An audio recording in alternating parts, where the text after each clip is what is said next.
Hallelujah. मैं आपको बताना चाहता हूँ, जो आप एक दौड़ आज दौड़ रहे हो, ये एक आपकी दौड़ है। क्या है ये? जैसे कि आपने कोई ऐसे काम के लिए, कोई वर्क पाने के लिए आप अपने जीवन में दौड़ लगाते हो और अपने लक्ष्य को पूरा करने के लिए एक तरीका अपनाते हो कि हमें किस रीत से वो चीज़ें हमें मिलेगी। उस लक्ष्य को पाने के लिए, उस काम को सफलता पाने के लिए हम अपने चीज़ों का, बहुत सी चीज़ों का त्याग भी करना पड़ता है। आमीन।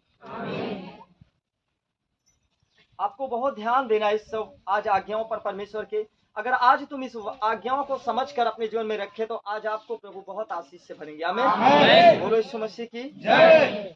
बाइबल कहती है, जब एक आप दौड़ को दौड़ते, जैसे एक संसार की विधियों के लोग जो होते हैं, जो एक, मैं एक पहलवान की बात करूं तो जैसे कि एक मुकुट को पाने के लिए, एक अपनी, जैसे कि वो अपने लड़ाई को जीतता तो उसको बहुत सारे इनाम मिलते हैं और उस इनाम के साथ लोग उसकी बड़ाई करते हैं। उस चीज को पाने के लिए कितने बड़े चीजों का त्याग उसको करना पड़ता है, कितनी चीजों को उसको त्याग, संयम करना पड़ता है। हर एक चीजों को त्याग करके तब उस सफलता को हासिल करता है। यस कि नो? हालेलुया। तब वो कहीं जा करके उस चीज को पाता है। तो क्या आप, मैं आपसे पूछता हूं, कोई चीज अगर बड़ी चीज आपको लेना है तो उसके लिए पहले आपको चलना पड़ेगा। पहले आपको उस चीज को अपना पाने के लिए आपको आगे की ओर बढ़ना पड़ेगा। आमीन।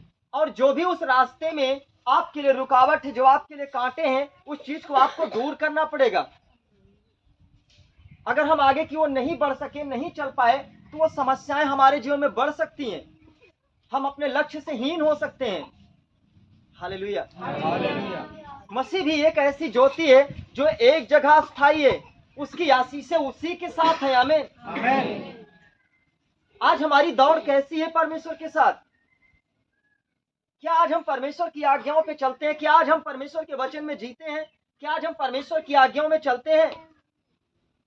आज कलीसिया का मैं विश्वास बताऊं तो कलीसिया सिर्फ चंगाइयों के लिए आती है। शुरुआती दौर हर एक का यही होता है। चाहे हम भी थे कभी, तो हम भी पहले चंगाइयों को पाने के लिए दौड़े थे, क्योंकि हमें कुछ भी नहीं मालूम था। हर एक व्यक्ति जब टूटता है तो प्रभु के करीब आता है। आमीन। उसको शुरुआती दौर चंगाइयों का होता है कि हमें चंगाइयां कैसे मिलेगी। तब प्रभु कहते, मैंने तेरे सामने जीवन और मृत्यु दोनों रख दिया है। अब इसमें क्या होता है कि जब परमेश्वर ने हमारे लिए सब कुछ रख दिया है, तो अब इसका मतलब चलना हमें और आपको है। आमीन। चलना किसको है? जब वो हमारे सामने रखा है तो उठाना तो हम ही को पड़ेगा। बोलो यीशु मसीह की जय।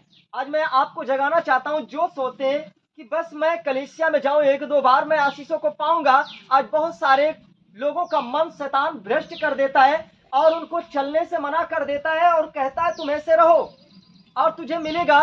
वो बहन, वो भाई अपने आप को बस बैठ जाता है। जैसे डॉक्टर के पास गया, तांत्रिक के पास गया, तांत्रिकों के पास जाते हैं तो ओझाइयों को कर करके भेज देता, चले जाओ। मैं कहता हूं, अगर आपके सामने खाना रखा नहीं खाओगे तो आपको कुछ नहीं मिलने वाला। परमेश्वर एक आत्मा की रोटी है। आमीन। आपका जीवन दो है, एक आत्मा है, एक शारीरिक है। शरीर की रोटी देने के लिए आप 3 टाइम भोजन करते हो, लेकिन आत्मा की रोटी आपने कभी नहीं दिया। और आत्मा की रोटी परमेश्वर के मुख से निकला हुआ वो शब्द है। परमेश्वर की आज्ञाएं हैं आत्मा की रोटी। आमीन। जब तुम अपने आत्मा को आत्म रोटी दोगे, जब तुम्हारी आत्मा बलवान बनेगी, तो जो आत्मा को शैतान पकड़ता है तो मनुष्य को दिखाई नहीं देता, जब वही आत्मा आत्मिक रोटी को पाएगी तो वो जब खड़ी होगी तो कोई भी बीमारी, कोई भी शैतान आपके सामने खड़ा नहीं रह सकेगा। आमीन। इसके लिए आपको स्वयं आगे बढ़कर उस जीवन की रोटी को अपने अंदर लाना पड़ेगा। आमीन बोलो। आमीन। आज इसीलिए मैं कहता हूं, बहुत सारे लोग जो अपने आप को समझदारी नहीं रखते, अपने आप को बुद्धिमान नहीं बनाना चाहते कि वो रोटी हमें मिलेगी कैसे। जैसे हमने सदा ठोकरें खाई, एक दूसरे के सहारा बैठे रहे, हमें हालेलुया, हमें किसी के सहारा से नहीं मिल सकता है। मैं कहता हूं, आपको परमेश्वर ने हमें रख छोड़ा आपको सुसमाचार देने के लिए, आपको परमेश्वर की आज्ञा अर्थात वचन खिलाने के लिए। आमीन। जब हमें आपको वचन खिलाने के लिए भेजा, तो जो वचन प्रभु का दास आपके लिए देता है उसको आपको अपने अंदर रखना है। आमीन। अब जैसे ही उसको अपने अंदर रखोगे, वो जीवन के रूप में प्रकट होगा। परमेश्वर का वचन एक बीज के समान है, जिसने अपने खेत में बोया वो 100 गुना फल को लेकर लहराया है। आमीन। आज एक एक जन को यही समझदारी रखना है कि परमेश्वर की आज्ञा को हमें अपने अंदर क्या करना है, जगह देना है। आमीन। बाइबल कहती है पुराने नियम में, आज हम लोग थक जाते हैं, बैठ जाते हैं। जब परमेश्वर पुराने समय में जब लोग तंबू डालकर इजरायली लोग बैठा करते थे, उसी के ऊपर परमेश्वर का बादल छाया हुआ था। आमीन। जहां पे परमेश्वर का बादल, जब तंबू बनाते थे उसके ऊपर परमेश्वर का बादल उसके ऊपर उपस्थित होता था, तो वो परमेश्वर की हुजूरी में इजरायली लोग बैठा करते थे।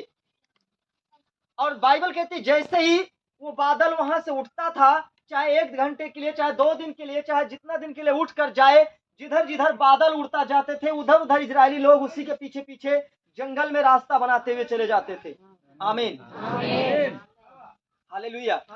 आज इतना बड़ा परिश्रम किसी को करना नहीं पड़ रहा है। जब इजरायली लोग आगे बढ़ते थे, हो सकता है परमेश्वर का बादल शाम तक फिर ठहरता था, तो अपनी क्या करते थे, पहले की लोगों के पास क्या रहता था, जानवर रहते थे, बहुत सारे बच्चे रहते थे, सामान रहते थे, टीना टप्पर ये सब लादे रहते थे घोड़े गधे पर, और ऐसे ही लोग चले जाते थे सवारी के साथ। बाइबल कहती है जब अपने जहां पे बादल रुकता था वहीं पर तंबू लगाते थे, वहां पे परमेश्वर की उपस्थिति रहती थी। आमीन। और जब बादल तंबू पर से उठता था, इजरायली लोग तुरंत अपना 3 तांबड़ा खोल करके, गोरू बैल सब जो रहते थे सब खोल के, फिर परमेश्वर के जो बादल जा रहा था उसी के पीछे पीछे चले गए। बोलो यीशु मसीह की जय। आपको पता हो उस समय का परिश्रम बहुत ज्यादा था, क्योंकि लोग जानवरों को लेकर रखते थे। आमीन। बर्तन को आपको अपने घर में, जैसे कि आप अपने घर में सारा सामान बना कर रखे हो और आपको तुरंत उठकर जाना पड़े और शाम तक फिर से बनाना पड़े, फिर पता चला 2 घंटा के बाद फिर हटना पड़े, कितना बड़ा आपको दुख होगा। लेकिन वो लोग करते थे, वो अपने खूंटी गाड़ गाड़ करके जानवरों को बांधते थे, अब पता लगा साहब अबे गड़ते हैं तबे बादल उठ चला। परमेश्वर की आज्ञा को मानते थे। आमीन। परमेश्वर को उचित था वही करता था, और परमेश्वर अपनी ही इशारा के द्वारा उनको उस जंगल से निकाल कर बाहर किया।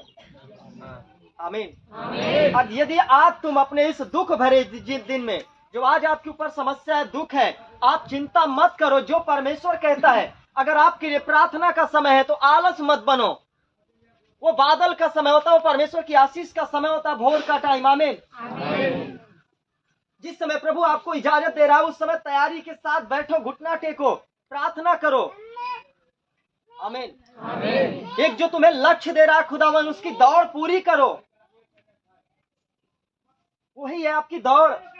अगर आपकी प्रार्थना का दिन अच्छा नहीं, आपका प्रार्थना का दिन समय अच्छा नहीं, तो आपके लिए कैसे हो सकता है?